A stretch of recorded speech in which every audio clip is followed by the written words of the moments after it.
천지를 창조하신 하나님이 천지를 심판하려 하십니다. 그 심판의 원인이 어디에 있을까요? 물론 하나님의 주권이죠. 그럼에도 불구하고 창조할 때마다 보시기에 좋았더라 하신 그 하나님께서 천지를 심판한다는 것은 분명 하나님의 주권 말고도 다른 이유가 있습니다. 성경을 전체적으로 볼 때 그것은 인간들에게 원인이 있습니다. 그 가운데에서도 인간들의 회개하지 않음이 바로 심판의 원인입니다.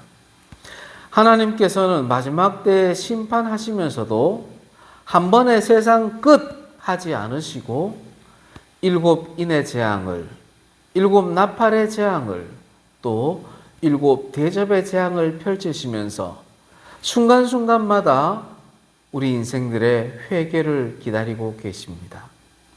지금 펼쳐지는 이 7 대접 재앙도 마지막으로 펼치시는 재앙임에도 불구하고 하나님은 끝까지 인생의 회개함을 기다리고 계십니다. 우리가 첫 번째 대접 재앙을 떠올려 봅니다. 이 땅에 하나님이 심판을 내리시는데 악하고 독한 종기를 발생시켜서 우상을 섬기고 짐승의 표를 받은 사람들이 고통 속에 치를 떨게 만드십니다. 두 번째 재앙에서는 바다에 대접을 쏟음으로 피가 되게 하셔서 바다의 기능을, 바다의 생명력을 상실하게 해버립니다. 수중생물 모두를 죽음으로 만들어 버립니다. 그리고 세 번째 재앙에서 강과 물의 근원들을 피로 만드심으로 사람들이 육상동물들의 식수를 없애버리십니다. 이때에도 사람들은 하나님께로 돌아오지 않습니다. 드디어 하나님께서는 네 번째 대접 재앙을 펼치십니다. 8절입니다. 넷째 천사가 그 대접을 해에 쏟음에 해가 권세를 받아 불로 사람들을 태우니. 여름에 우리 휴가 가서 선탠을 하기도 하죠. 일부러 몸을 구릿빛으로 만들기도 하죠.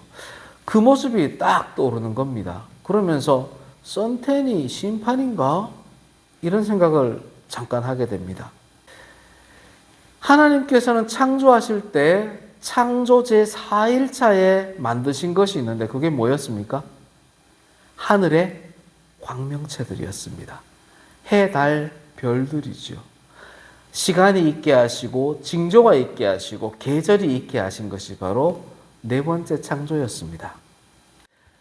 하나님께서 창조하신 이 태양은 예수님을 믿는 사람이건 안 믿는 사람이건 이 땅에 있는 모든 인생에게 주신 일반적인 은총, 그래서 우리 신학에서는 일반 은총이라고 표현을 합니다. 공기도 마찬가지죠. 그러나 이 일반 은총의 도구였던 해가 심판의 때에는 다르게 작동합니다. 우리는 네 번째 나팔 재앙에서 하나님이 해 자체의 3분의 1을 상하게 하셨던 것을 기억합니다. 그런데 오늘 본문 말씀에는 해 자체를 상하게 하는 것이 아니라 그 해가 하나님의 심판주의 권세를 받아 해의 강력한 빛을 비추어 사람들을 태워버립니다. 여기서 태워버린다는 것은 불로 태워서 죽인다는 것까지는 아니고 화상을 입힌다는 것까지입니다. 하지만 너무너무 고통스러운 상태까지 이르게 되는 겁니다. 하나님께서는 이미 불로 심판하겠다, 해로 심판하겠다고 말씀을 하신 바가 있습니다. 말라기 4장 1절입니다. 만군의 여호와가 이르노라. 보라, 용광로 불같은 날이 이르리니 그 이르는 날에 그들을 살라 그 뿌리와 가지를 남기지 아니할 것이로되. 아멘. 불로 사람을 태우는데 어떤 사람을 태우느냐? 투스 안드로포스라고 해서 그때 그 사람들입니다. 그때 그 사람이 누굴까요? 2절에 나오는 짐승의 표를 받은 사람들과 그 우상에게 경배하는 자들. 바로 말씀을 대적하고 하나님을 대적하고 회개하지 않는 그들을 불로 태워서 화상을 입게 하는 겁니다. 짐승의 표를 받은 사람들은 해의 불로 태움을 입지만 하나님의 인침을 받은 사람들은 이 해로부터 보호를 받습니다. 이사야 49장 10절입니다. 그들이 줄이거나 목마르지 아니할 것이요 더위와 볕이 그들을 상하지 아니하리니 이는 그들을 긍휼히 여기는 이가 그들을 이끌되 샘물 근원으로 인도할 것임이라. 아멘. 마지막 심판의 때에도 하나님의 인침을 받은 사람들은 저 태양의 뜨거운 빛과 열로부터 보호해 주시고 강과 물샘의 근원이 피로 변해버려서 마실 물이 없을 때에도 하나님은 인침을 받은 백성들을 생명수가 있는 그 근원으로 인도해 주신다고 약속해 주십니다. 계시록 7장 16절에서도 해나 아무 뜨거운 기운에 상하지 아니하리라고 이미 선포해 주셨습니다. 또한 치료의 광선이 되기도 합니다. 말라기 4장 2절입니다. 내 이름을 경외하는 너희에게는 공의로운 해가 떠올라서 치료하는 광선을 비추리니. 아멘. 이렇게 하나님의 인침을 받은 백성들에게는 재앙의 도구가 아니라 은혜의 도구가 되는 것이 바로 저 해입니다. 하나님께서 해를 통해서 사람들을 태우면 사람들이 반응이 어떠해야겠습니까? 그래, 야, 이건 정말 하나님의 심판이다. 우리가 더 이상 버틸 수가 없다. 우리 하나님께로 돌아가자, 회개하자, 이렇게 해야 될 텐데 사람들의 반응은 그러하지를 않았습니다. 9절 말씀입니다. 사람들이 크게 태움에 태워진지라 이 재앙을 행하는 권세를 가지신 하나님의 이름을 비방하며 또 회개하지 아니하고 주께 영광을 돌리지 아니하더라. 아멘. 마지막 심판의 때에만 그럴까요? 그렇지 않습니다. 공생애 중에 예수님과 함께했던 사람들도 마찬가지였습니다. 마태복음 11장 20절 21절에는 하나님의 권능을 목격한 베세다 고라신 사람들을 향해서도 하나님이 책망을 하십니다. 계시록 2장 21절에는 버가모 교회를 향하여 책망하십니다. 회개할 기회를 주었으되 자기의 음행을 회개하고자 하지 아니하는도다.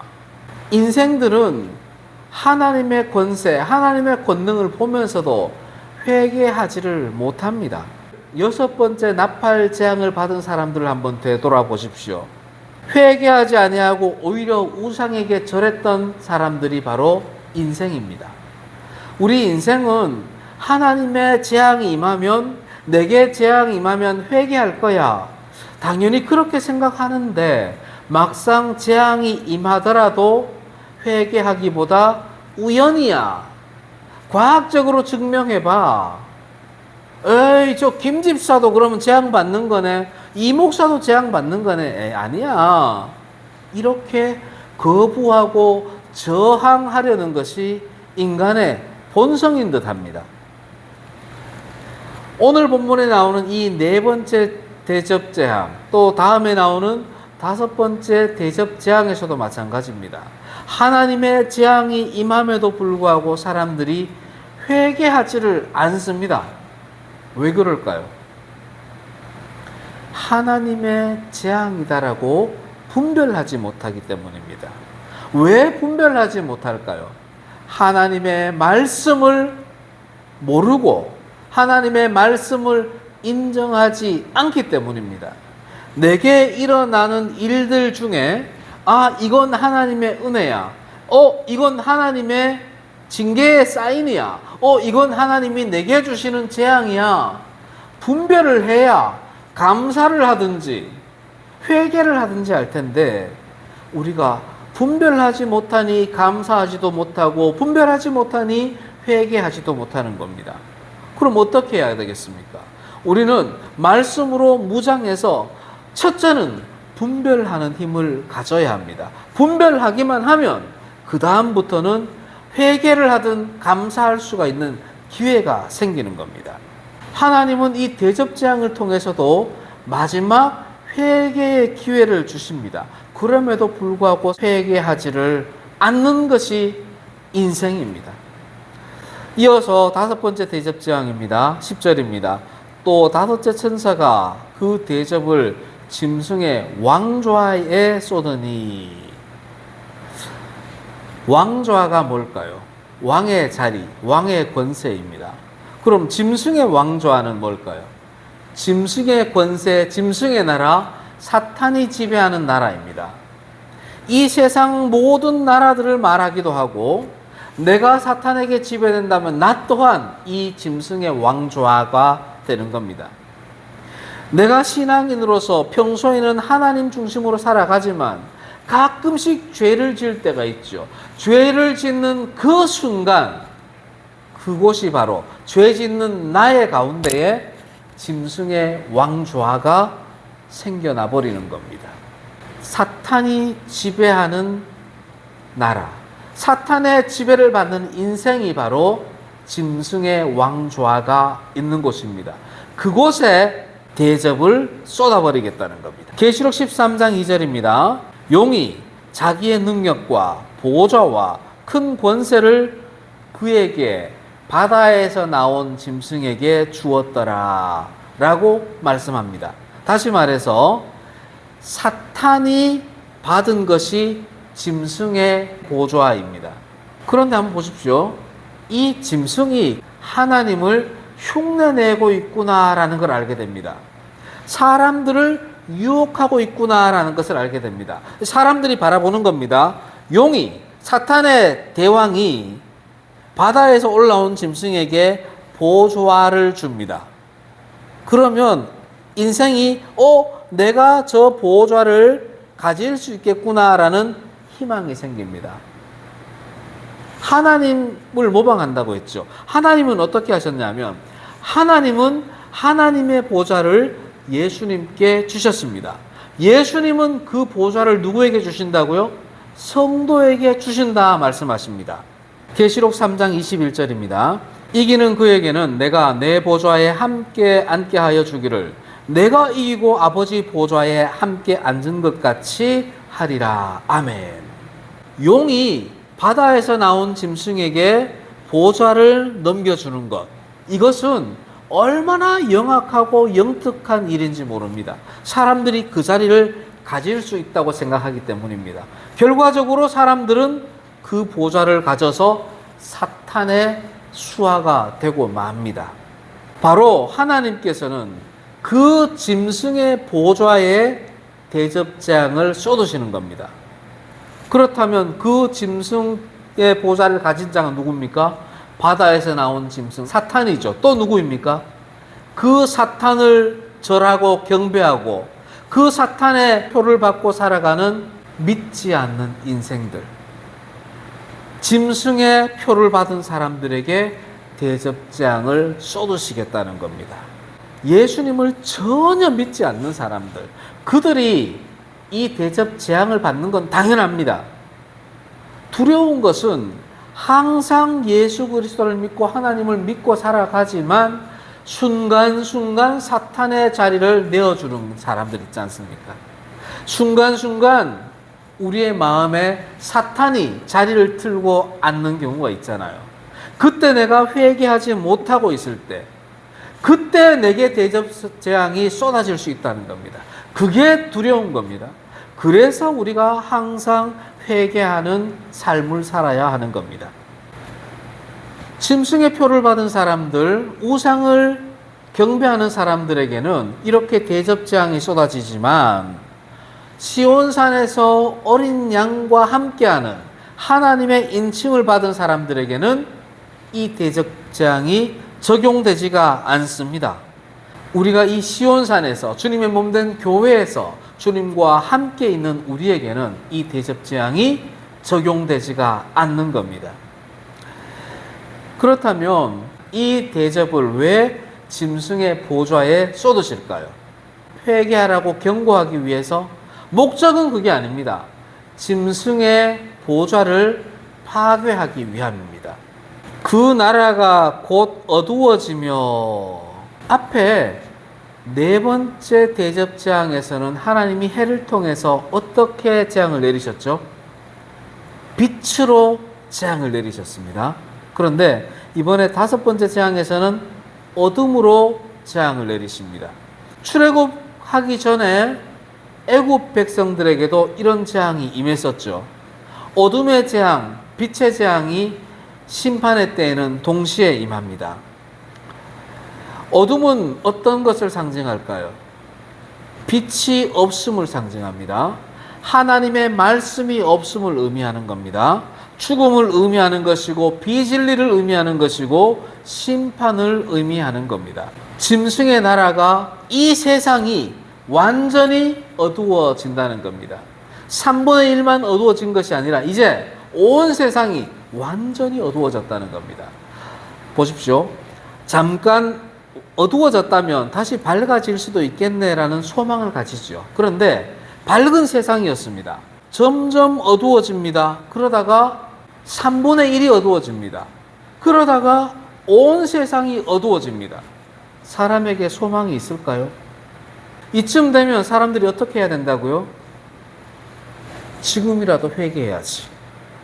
이제는 밝음으로 돌아갈 수가 없구나. 회개해야지. 하나님을 찾아야지.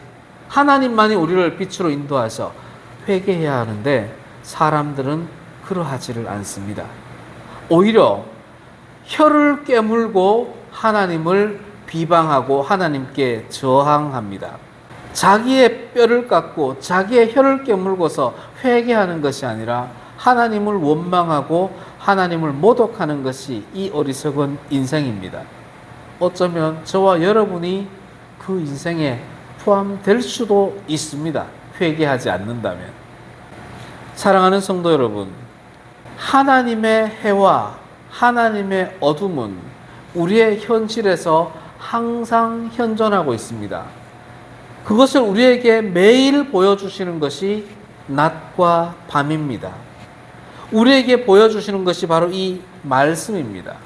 우리에게 보여주시는 것이 바로 하나님의 역사이십니다. 세상 사람들은 낮과 밤만 체험하지만 우리 그리스도인들은 하나님의 말씀의 역사, 하나님의 은혜와 징계의 역사도 동시에 체험할 수가 있습니다. 그럼에도 불구하고 회개하지 않는다면 우리가 세상 사람들과 다를 바가 하나도 없지요.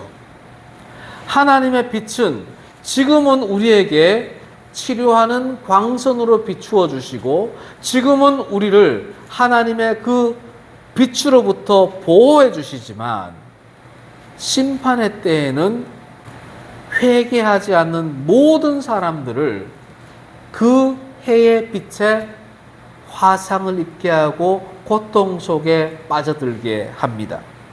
지금은 하나님께서 어둠 속에 있는 우리에게 말씀의 빛을 주시지만 회개하지 않는다면 하나님은 우리에게도 세상 사람들과 똑같이 어둠 속에 헤매다가 하나님 나라로 들어가지 못하는, 시온산에 올라가지 못하는 동일한 결과를 낳을 수가 있습니다.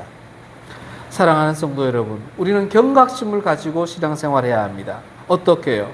항상 회개하며 하나님의 빛을 사모하는 삶을 살아야 합니다. 사랑하는 성도 여러분, 우리 모두는 회개하지 않고 끝까지 하나님 말씀에 저항해서 심판의 불을 받는 존재가 되어서는 아니 됩니다. 우리는 항상 회개하고 항상 말씀으로 역사하시는 하나님을 의지함으로 은혜의 광선, 치료의 광선을 선택하는 지혜로운 백성이 되어야 하겠습니다. 아멘.